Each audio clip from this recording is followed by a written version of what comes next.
and welcome back to episode 2 of the Mets podcast. Today we're going to be breaking down our lineup predictions for the 2025 MLB season. We'll start with you, Jangle. What does yours consist of? So my lineup, what I think they should be looking at, I think they have already come out and said they're going to have Lindor leading off, and then what I would like to see if they can go Soto second, Vientos third, Alonso fourth to get those power bats 3 and 4. Then you something 5, 6, 7 can be Nimmo. Then the sixth spot I think would be like a rotating DH, platooning Winker and Marte. And I think you put Alvarez at 7.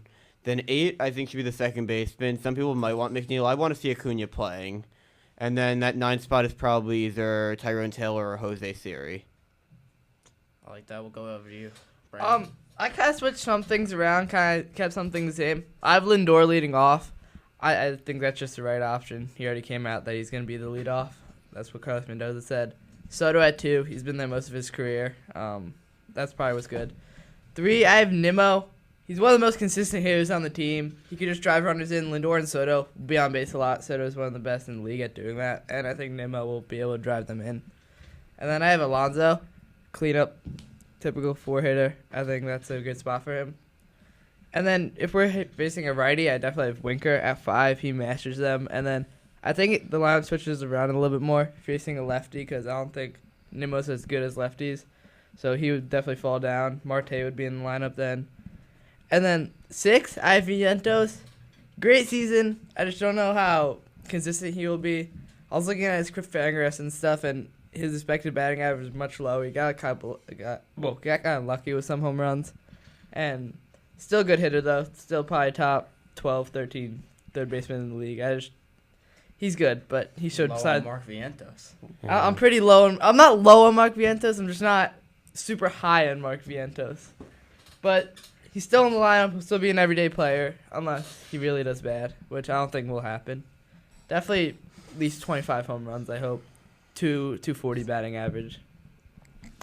Then I have Acuna batting 7th at second base. Jeff McNeil's just not it.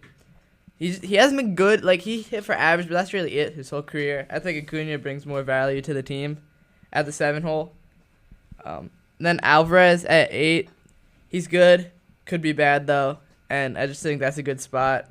Runners will be on base, hopefully, when he's up. And that's how I kind of constructed the lineup. He could definitely drive runners in with his pop, but that's about it. And then I have Jose Siri batting 9th. He's a terrible hitter. I don't know how many reps he'll get, actually, at the plate. I feel like Tyrone Taylor should get more at-bats. And maybe Drew Gilbert later in the season if he actually does good. And that's really my lineup. I think it's really good. All right, so for me, I have Francisco Lindor in the leadoff spot. You know, one of the best leadoff hitters in all of Major League Baseball last year. The Mets kind of took off once he was put in the number 1 slot. And then I have Juan Soto in the 2 hole, you know, one of the best hitters in baseball. We all know about Juan Soto being signed to the biggest deal in Major League Baseball history and in sports history. I actually have Alonso in the 3 hole. I like him there. You know, he was there in the postseason last year. Vientos in the 4 hole. In the cleanup spot, then Nimmo, then Winker. I like Winker against lefties. Against righties, I don't know. I think we go with Taylor in the DH slot, and then you put Siri in the outfield. So I'll have Taylor in the 7 slot, and then I'll have Alvarez in the 8, and then I have McNeil in the 9.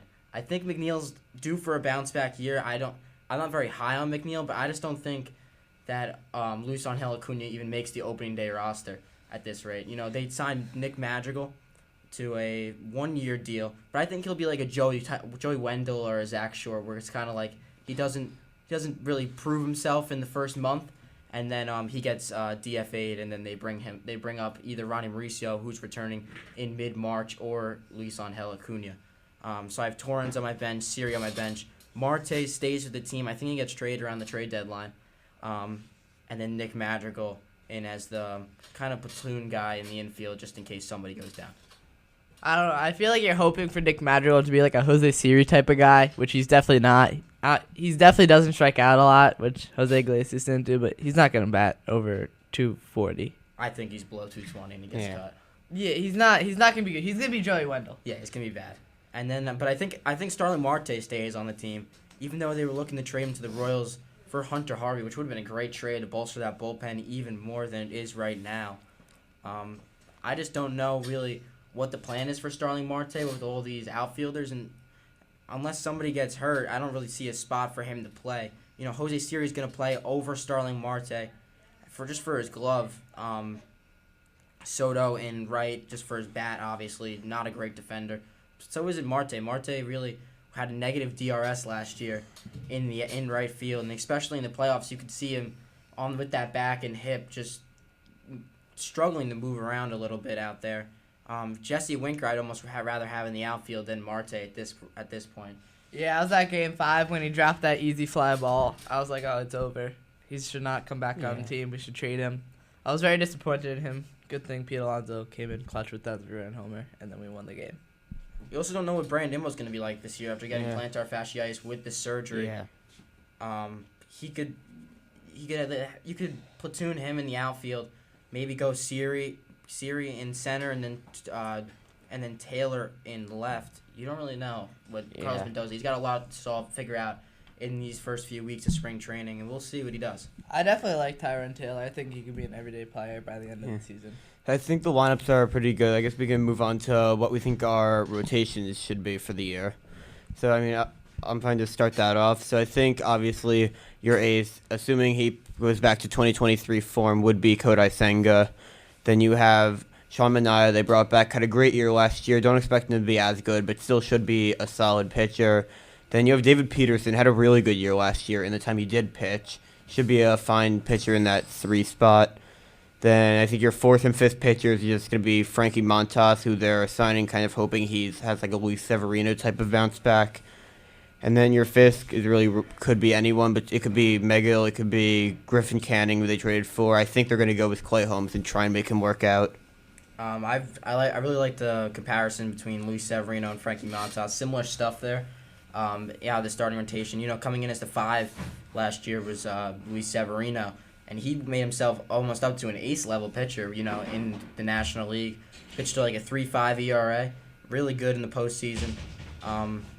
Again, a little overshadowed by Sean Manaea in that second half of the year, but he was a really good piece for the Mets and really moved them forward. Even gave them the long relief in Game 6 when Kodai Senga was pitching horribly in the Dodgers series. But my starting rotation, I have Sean Manaea as the number 1 in the ace. I just don't know, and then I have Kodai Senga at the 2. I just don't know if he could return to that 2023 form with all these injuries. It's not that he can't, because obviously he's got all the talent in the world, but it's just I don't know if he can stay on the field and stay healthy. And then I have David Peterson in the 3. Clay Holmes, who I think is going to be amazing this year with the new cutter and new 2-seam that he developed over the offseason. Already up to 3 innings in simulated batting practice. And then I have Frankie Montas in my 5, big bounce back candidate from last year. And then I have Paul Blackburn in my 6, just if he comes back and he's healthy. Yeah, I forgot about that. They do still have Paul Blackburn, who of course they traded for at the deadline last year before he went down for the year. My starting rotation is kind of different, kind of similar. I have Sean Manaea at 1. I think he's definitely the number 1 option. Kodai Senga with all the injuries, and Sean Manaea with his new arm slot, like Chris Sale, he was untouchable really until the last game of the playoffs where the Dodgers figured him out. But they're the Dodgers, so it doesn't really count. And does it though? I mean, no, you could be playing them for like the whole we year. will be playing them, but I think it's kind of that's the team. That's the team this team's gonna have to beat. Yeah, I guess, but it was like I don't know. They're really figuring him out. They were mashing all postseason. I feel like it's okay for him to have one bad start, especially if it's against the Dodgers. He was amazing. One bad start in the biggest game of the season. Yeah, it's the biggest game. It's the biggest game of the season, but we wouldn't have been there without his performance against the Phillies. I agree with that. And I don't know if we would be in Philly in Game 5 back in the bank. Yeah, we went back against Zach Wheeler in Game 5, who they did beat in Game 1, but he did shut them out for 7 innings, and they scored 6 runs off of Hoffman and Strom in the 8th. Yeah, that was they had a terrible series, too. Yeah. Even their whole Phillies bullpen, Estevez, who's now with the Royals, giving up that big grand slam to Francisco Lindor, really just put the dagger in the Phillies season. Yeah. I'm my 2 starter. I don't have Kodai Senga. I have David Peterson. Okay, that's... No, I'm not high on Senga either. It's kind of the same situation as Mark Vientos. Great in 20. Well, not really the same situation. I know you can't be high on Senga, but like I having really a guy who's only pitched over 100 10 innings once in a year as your number 2 starter. I don't really know if that's... I really like Peterson. I think what he did last year was great. I think he's still kind of young. I feel like he's going to do really good. I mean, yeah, he was. I mean, Peterson was great last year, but he pitched, 100 innings? 110, yeah.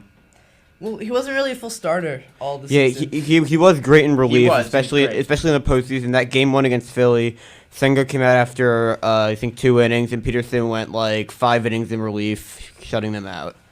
Three guys saying that 2 and 3 can really switch around, but I really like saying at the 3. Kind of gives some more depth to the rotation. Good pitcher, quality pitcher, nasty forkball. I definitely like him. 4, I have Frankie Montas. He's been good in some seasons. He's been bad in some other seasons. You know, it could go any way. I really hope he has a Luis Severino type of season that you guys said. And then 5, I have Paul Blackburn over Clay Holmes. You have Clay Holmes out of the rotation. No, I have Clay Holmes. If we're doing a 6-man rotation. It's a 6-man rotation. I've seen a lot of things that we're going to do a 6-man rotation. I have Clay Holmes at 6. Paul Blackburn was an all-star not too long ago. He was, yes, for the Athletics, but he was an all-star. And I think he was nasty. I thought it was nasty. I really liked the addition. Definitely went south from the trade deadline, but I like his stuff. I think he could be really good for the Mets in 2025. So I think the rotations and lineups are good for next year, and the team should be even better this year. That's going to do it for episode 2 of the Mets podcast. We'll see you next time.